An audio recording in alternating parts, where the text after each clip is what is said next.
आज हम बात करते हैं कि कौन सी स्ट्रेटेजी यूज़ करके मैं क्रिप्टो में प्रॉफिटेबल हुआ। तो वो मैं आपको बताता हूँ आज कैसे होता है। देखो, मैं जो स्ट्रेटेजी मैं प्योरली प्राइस एक्शन ट्रेडिंग करता हूँ और बेसिक जो हम लोग यूज़ करते हैं ट्रेंड लाइन्स हो गई। एक तो मैं ट्रेंड लाइन्स यूज़ करता हूँ, ब्रेकआउट्स यूज़ करता हूँ मैं, पुल बैक्स ट्रेड करता हूँ और मोमेंटम ट्रेड करता हूँ, क्योंकि इन्हीं इन्हीं लेवल्स पे मोमेंटम आता है ट्रेंड लाइन। और हाँ, एक पोजिशनल लेवल्स जो होते हैं तो वो भी इंट्राडे में ट्रेड करता हूँ। जैसे फॉर एग्जांपल मान लो डेली का कोई हाई या लो ब्रेक है, या फिर कोई पोजिशनल बड़ा मतलब बड़े चार्ट का कोई हाई या लो ब्रेक होता है तो उसको ट्रेड करता हूँ, क्योंकि वहां पे फिर फास्ट मूव आते हैं। तो अब क्या क्या चीज़ें मैंने फॉलो करी जिससे मैं अपना प्रॉफिट इंक्रीज कर पाया, तो वो मैं बताता हूँ आपको आज। तो सबसे पहले तो ये बात करते हैं कि पहले तो आपको ट्रेड लेनी कहाँ है। देखो, ट्रेड लेने का देखो सबसे जो सही तरीका होता है ट्रेडिंग में, आपको पहले तो ये आपको आपको अपना एनालिसिस स्ट्रॉन्ग करना पड़ेगा कि एनालाइज कैसे करते हो आप मार्केट को। आप कहाँ पे लेना चाहते हो ट्रेड, पहले तो आपको ये फिगर आउट करना पड़ेगा किस तरह के आप ट्रेडर हो। आप इंट्राडे करते हो, स्विंग करते हो, तो हर तरह रिस्क मैनेजमेंट अलग होगा। हर तरीके का जो आप भी ट्रेड करना चाहते हो अलग होगा। जब मैं आज सिर्फ इंट्राडे की बात करूंगा, क्योंकि मैंने ज़्यादातर, वैसे तो मैं स्विंग भी करता हूँ बट इंट्राडे ज़्यादा से ज़्यादा करता हूँ मैं क्रिप्टो मार्केट में। तो इंट्राडे का मैं आपको बताता हूँ। जैसे आप गोल्ड में ट्रेड कर सकते हैं अगर आप डेल्टा एक्सचेंज वगैरह पे करते हैं या किसी भी प्लेटफॉर्म पे करते हैं, तो वो आपके अपने ऊपर है। गोल्ड पे मैं आपको बताता हूँ कि कैसे मैं प्रॉफिटेबल रहा। मैं जनरली जो ट्रेड लेता हूँ वो शाम के समय लेता हूँ, क्योंकि वॉल्यूम उस समय ही आता है 7 बजे के करीब। तो वहां पे अब मैं क्या क्या फॉलो करता हूँ वो आपको बताता हूँ।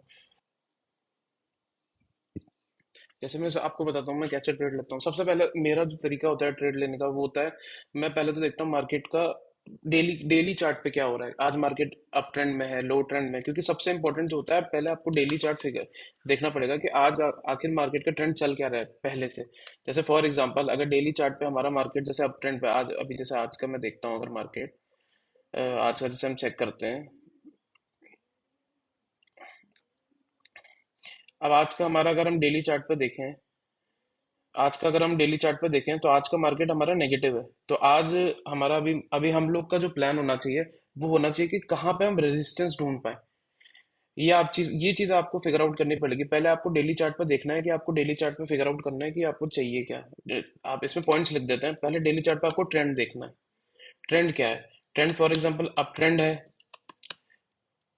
डाउन ट्रेंड है,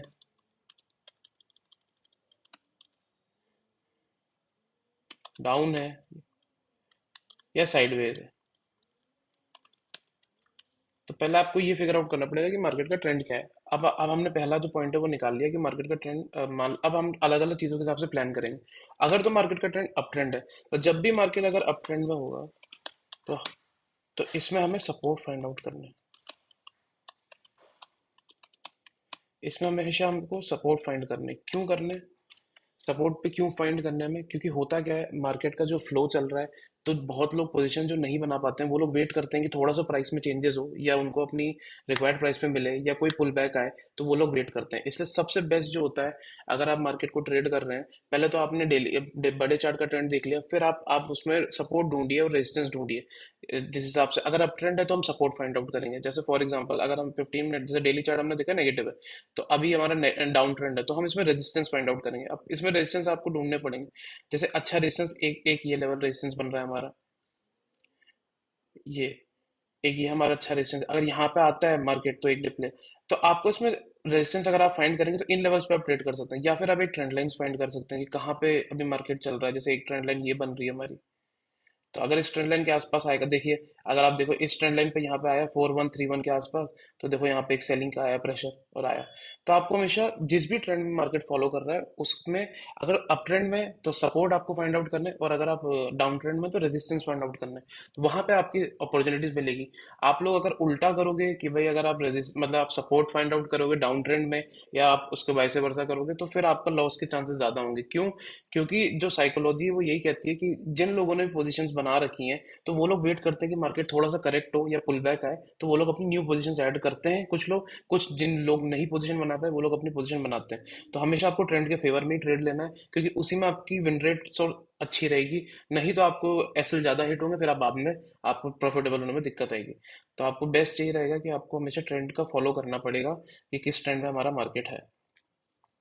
अब जैसे सपोर्ट, हमने सपोर्ट फाइंड आउट कर लिया कि भाई मार्केट में हमारा सपोर्ट हो गया। अब नेक्स्ट आपको देखना है कि सपोर्ट आपके अब कौन कौन से सपोर्ट हो सकते हैं, लेवल्स होते हैं। तो लेवल हमारे सपोर्ट के हो सकते हैं, एक तो हमारा जो क्या बोलते हैं, किसी बिग चार्ट का आप ले सकते हैं। जैसे फॉर एग्जांपल अगर आप 15 मिनट कर रहे हैं तो आप आवरली देख सकते हैं, और अदर जो भी हायर लेवल के चार्ट हैं वो देख सकते हैं, और डेली चार्ट देख सकते हैं। इस पे आपको लेवल्स मिल जाएंगे आपके। एक आपको लेवल्स मिलेंगे ट्रेंड लाइंस पे। ट्रेंड लाइंस पे अगर आपको मिलेंगे तो ट्रेंड लाइन पे आपको जिनको मतलब अगर trend line first second third time पे अगर वो कर रहा है तो ट्रेंड लाइन ज्यादा इफेक्टिव होती है। उसके बाद वो वीक हो जाती है, फिर ब्रेकआउट के चांसेस ज्यादा होते हैं। तो अगर हमें ट्रेंड लाइन पे फर्स्ट बार या सेकंड बार या थर्ड बार अगर वो कर रहा है, तभी हम वहाँ पे क्वांटिटी मैनेज करके हम ट्रेड लेंगे, तो इससे हमारे चांसेस ज्यादा रहेंगे। एक आपको लेवल्स मिलेंगे, हॉरिजॉन्टल सपोर्ट आपको ढूंढने पड़ेंगे जहाँ पे प्रॉपर सेलिंग या बाइंग हुई है पहले, तो उस लेवल पे आके एक बार जो सबसे जो क्लोजेस्ट सपोर्ट या रेजिस्टेंस होता है वो आपको चूज करना पड़ेगा। अगर आप ट्रेंड में तो क्लोजेस्ट आपको ढूंढने हैं, फर्स्ट क्लोजेस्ट कम से कम दो सपोर्ट ढूंढने हैं आपको। तो यहाँ पे आपको मार्केट जैसे ही आएगा फिर वो नया हाई मारेगा तो आपको आराम रहेगा। सेम हम इसी जैसे आप ट्रेंड में हमने किया, डाउन ट्रेंड में एकदम सेम चीज हो जाएगी, बस सपोर्ट की जगह वहां पे रेजिस्टेंस के लेवल्स हो जाएंगे। तो ये तो हमारा हो गया कि, और एक फिर हम साइडवेज की बात करते हैं। अगर साइडवेज मार्केट है तो साइडवेज में आपको कैसे ट्रेड करना है, तो आपको इसमें ब्रेकआउट का वेट करना पड़ेगा। तो ब्रेकआउट आप पहले आपको देख फिगर आउट करना पड़ेगा रेंज कितनी बड़ी है। तो रेंज जो भी बन रही है, जैसे मान लो फॉर एग्जांपल अगर मैं साइडवेज मार्केट का दिखाऊं आपको, 15 मिनट का ये चार्ट है, साइडवेज था मार्केट अभी कुछ दिन पहले, मेरे को याद है। हाँ जैसे अब ये है, अब ये साइडवेज मार्केट है, यहाँ पे अराउंड ये रेंज बनी हुई है 4168 से लेकर ये वाली। तो जैसे ही इस रेंज का हम ब्रेक होने का वेट करेंगे, जैसे ही इस लेगा हाई या इसका लो निकालेगा तो वहां पे हम पोजीशन बनाएंगे। और फिर देखिए जैसे ही ब्रेकआउट हुआ इस रेंज का, और जैसे इस रेंज का ब्रेकआउट हुआ, देखिए कितना अच्छा मूव मिला है यहाँ से लेकर यहाँ तक का, इतना शानदार। तो जब भी रेंज बाउंड मार्केट होगा तो रेंज का ब्रेक होने का हम वेट करेंगे। या फिर एक काम आप और कर सकते हैं कि अगर आपको रेंज ट्रेड करनी, बड़ी रेंज है, if big range is there, then आप देन आप सपोर्ट और रेजिस्टेंस ट्रेड कर सकते हैं। क्योंकि मार्केट अप एंड डाउन होगा तो सपोर्ट पे आप बाय कर सकते हैं एंड रेजिस्टेंस पे आप सेल कर सकते हैं। ये इस तरीके से आप ये लेवल्स की ट्रेड होगी, स्ट्रेटेजी है। अब इसमें आप प्रॉफिटेबल कैसे रहेंगे, अगला मूव होता है। देखो प्रॉफिटेबल होने के लिए पहले तो आपका एनालिसिस स्ट्रांग होना चाहिए। एनालिसिस स्ट्रांग हो गया, एनालिसिस का आपको समझ में आ गया कि एनालिसिस में आपको क्या करना है कि आपको हमेशा क्लोजेस्ट मतलब जिस भी ट्रेंड के फेवर में आपको ट्रेंड के फेवर में रहना है, एंड उसके उसके हिसाब से सपोर्ट और रेजिस्टेंस आपको फाइंड करना है। सपोर्ट और रेजिस्टेंस आपको फाइंड करना है ट्रेंड के फेवर में, पहला आपका गोल है। सेकंड, आपको अगर प्रॉफिटेबल रहना है तो आपकी विन रेट स्ट्रांग होनी चाहिए। और विन रेट अच्छी होने का एक ही तरीका है आपका कि अगर आप ट्रेड 10 बार ले रहे हैं तो आपका आपका विन रेट अगर 5 या 6 चाहिए। वैसे तो जरूरी नहीं है कि विन रेट बहुत अच्छा हो, पर अगर आप इस तरीके से चलेंगे कि ट्रेंड के फेवर में आप चलेंगे, सपोर्ट रेजिस्टेंस और ट्रेंड लाइंस फॉलो करेंगे, तो ये मैं अपने पर्सनल अनुभव से बता रहा हूँ कि विन रेट आपकी अच्छी रहेगी। मतलब 60% तो रहेगी रहेगी, नहीं तो 50% तो रहेगी क्रिप्टो में। और अगर आप इंडियन मार्केट में करते हो तो और अच्छी विन रेट हो सकती है आपकी, क्योंकि क्रिप्टो थोड़ा वॉलेटाइल होता है, तो एसएल हिट करके दोबारा जाता है वो। तो इस वजह से थोड़े आपके एसएल बार बार हिट होंगे, तो विन रेट यहाँ पे आप अच्छी कर सकते हैं। तो विन रेट के लिए अगर आप ट्रेंड फॉलो करते हैं तो आपकी विन रेट ठीक रहेगी। थर्ड आता है आपको अब प्रॉफिटेबल रहेंगे कैसे। अब इसमें क्रिप्टो में प्रॉफिटेबल रहने का जो सबका अपना अपना तरीका होता है, मेरा जो तरीका है, मैं हमेशा प्रॉफिट पे रिस्क लेता हूँ, कैपिटल पे कभी रिस्क नहीं लेता। फॉर एग्जांपल अगर मैंने 100 मीन्स आप मान ली 100 लॉट से ट्रेड ली, 100 लॉट इन द सेंस जो हमारे 100 क्वांटिटी होती है, 100 क्वांटिटी बोल देते हैं लॉट, तो फिर लोग कुछ और ही समझे को। अगर 100 क्वांटिटी से मैंने ट्रेड ली और मेरे को प्रॉफिट हुआ, मान लो इसमें से हम मानते हैं कि 100 क्वांटिटी से मैंने ट्रेड किया, मेरा 10,000 का प्रॉफिट हुआ, ऐसे मान के चलते हैं। ठीक है, तो अब मैं अगला जो नेक्स्ट ट्रेड लूंगा वो मेरा होगा कि मैं इसी को 5 में डिवाइड करूंगा, तो मैं 2K पे ही रिस्क लूंगा। 2K 2K 2K, तो मैं कैपिटल पर रिस्क नहीं लूंगा। अब मैं एक बार प्रॉफिट में आ गया तो अब मेरा तरीका ये है। आप लोग और भी तरीके से जो लोग करते हैं उनका अलग तरीका होगा, मेरा ये तरीका है, मैं हमेशा प्रॉफिट पे रिस्क लेता हूँ। तो क्या होता है, मैं प्रॉफिट को 5 हिस्से में डिवाइड कर देता हूँ, फिर मैं प्रॉफिट पे ही रिस्क लेता हूँ, और फिर मैं कोशिश करता हूँ कि मिनिमम 1:2, तो मैं इस तरह की ही ट्रेड्स में एंटर करो जहाँ मिनिमम 1:2 हो, और एक्स्ट्रा भी आप होल्ड कर सकते हो। वो एक्सपीरियंस आएगा कि आप एक्स्ट्रा होल्ड कैसे कर सकते हो, वो एक दिन में नहीं आएगा, पर इनिशियली आप 1:2 का टारगेट लेके चले, ताकि आपका हमेशा रिस्क मैनेजमेंट रहे। इससे होगा क्या, एक तो इससे होगा कि आपकी साइकोलॉजी बढ़िया रहेगी, कभी भी डर नहीं लगेगा ट्रेड लेने में। साइकोलॉजी साइकोलॉजी बेस्ट रहेगी, क्योंकि प्रॉफिट में रिस्क हो रहा है, आप प्रॉफिट पे रिस्क ले रहे हो तो आप नेक्स्ट ट्रेड जो लोगे फियरलेस लोगे, आपको डर नहीं लगेगा, फियरलेसली होगी, क्योंकि आप प्रॉफिट आपके अपने कैपिटल से कुछ नहीं जा रहा है, आपके अपने कमाए हुए में से जा रहा है।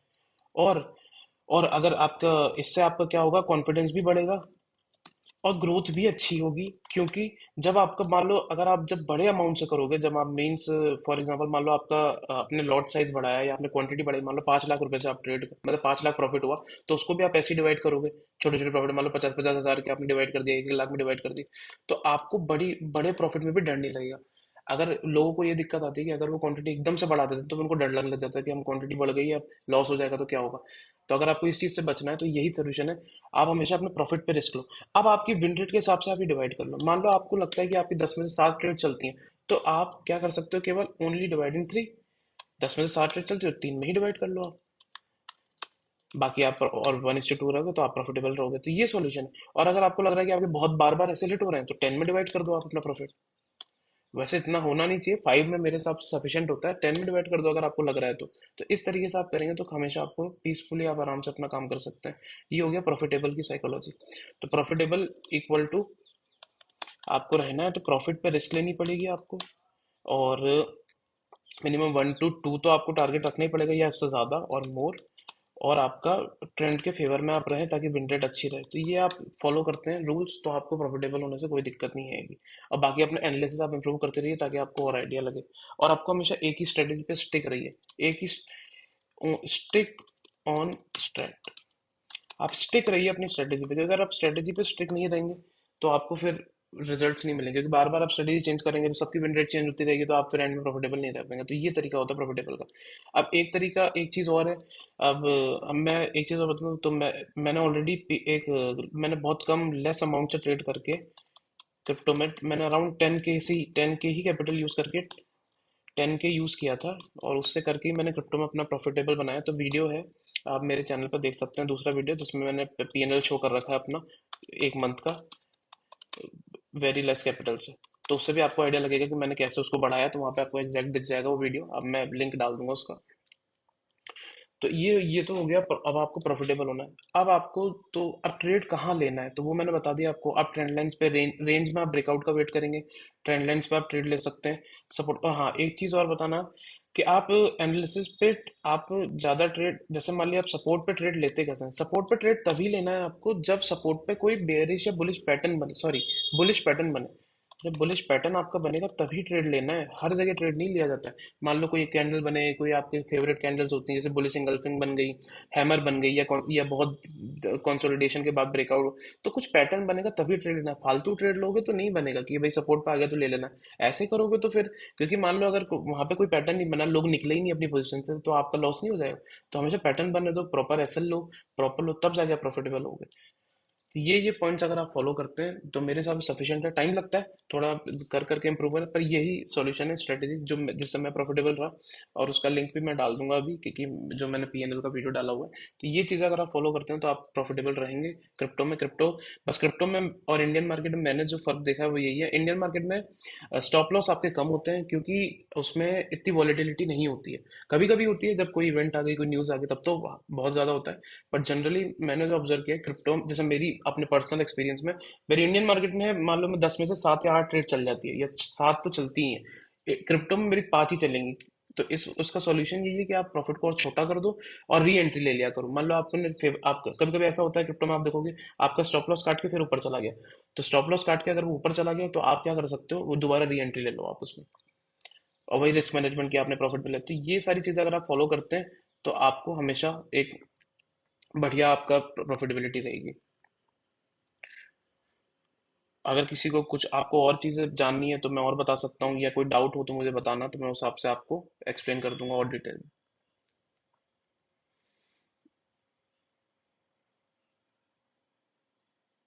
तो इसको समराइज कर लेते हैं। तो समरी इसका ये है, इसकी समरी ये है कि सबसे पहले तो आपके पास एक सेटअप होना चाहिए कि आप कहाँ ट्रेड करते हैं। तो जैसे मैं जो ट्रेड करता हूँ वो करता हूँ trend lines, support support resistance पे ट्रेड करता हूँ, पुल बैक्स पे ट्रेड करता हूँ। ये मेरे सेटअप्स काम करते हैं। और एक जैसे बिग लेवल्स, बिग चार्ट के लेवल्स पे, तो ये मेरा सेटअप रहता है। फिर इसमें ट्रेड हो गई, अब मैं पैटर्न बनता है तो ट्रेड लेता हूँ, पैटर्न फॉर्म देन ट्रेड। फिर जैसे ही प्रॉफिट में आ गई, प्रॉफिट डिवाइड होता है, प्रॉफिट पे रिस्क लिया जाता है, रिस्क ऑन प्रॉफिट। ये चीज़ है प्रॉफिटेबल रहने के लिए। आपका विन रेट अच्छा हो, विन रेट कैसे अच्छा होगा? ट्रेंड के फेवर में रहिए, आप ट्रेड करिए तो आपका विन रेट अच्छा रहेगा। और लास्ट, आप अगर ये सारी चीज़ें आप फॉलो करते हैं तो आप प्रॉफिटेबल रहेंगे लॉन्ग टर्म में। और फिर आप न्यू अपना एनालिसिस इंप्रूव करते जाइए कि आपने जहाँ ट्रेड लिया वहाँ कैसे लिया, तो आप प्रॉफिटेबल रहने के, ऐसे आपको प्रॉफिटेबल हो जाए। किसी को आपको कुछ भी डाउट हो, कुछ समझ नहीं आया तो आप पूछ सकते हैं।